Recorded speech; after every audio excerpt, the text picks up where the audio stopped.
Do you talk about the lyrics in the band? Not necessarily sort of in a way of saying, you know, we're allowed to express ourselves however we want musically. Nobody says that you can't do this or you can't do that. And I know that we feel that sort of, as far as the lyrical content of our songs goes, then Matt should have, you know, equal freedom as what we do musically with it.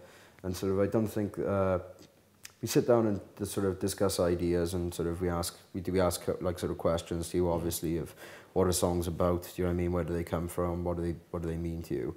But sometimes it's like you can. I think it's the you know the true beauty of music and the, you know, the beauty of lyrics in a song, that you can take what you want from them, and it's sort of you can make something which is quite personal to somebody else very personal to yourself.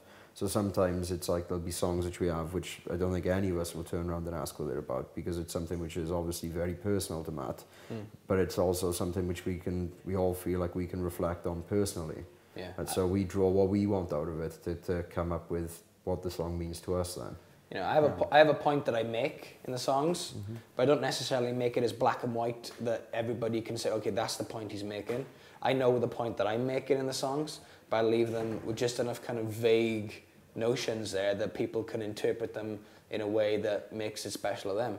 You know, a song that I've written about a specific subject might not necessarily translate exactly the same way to somebody else in another country who's hearing it for the first time. They may think it's totally different. But that's what makes music interesting to me when you meet fans, is that their interpretations of the song sometimes is so unique to themselves that there's no way that you can even turn around and go, that's wrong. Do you have an example of that? Loads. Told you, loads, like Roses for the Dead, History, of our previous records, Juno. A lot of songs off the first album were things that were very personal to me, but then meant something else to different people, and it was just like, wow, it's like, you know, you see it from that person's perspective, and it's like, well, that's an interesting way of thinking about it, and, you know, it's not wrong. You know, there's no wrong way to think about lyrics or songs, you know.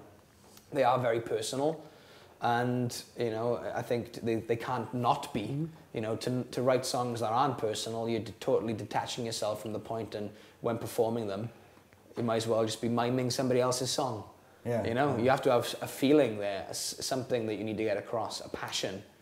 And I'm quite fortunate enough to be in a situation where all the words that I've written over the years have meant more to other people, have become more than the initial idea that I had about the song. So it's become larger than life. So it's kind of cool. Okay.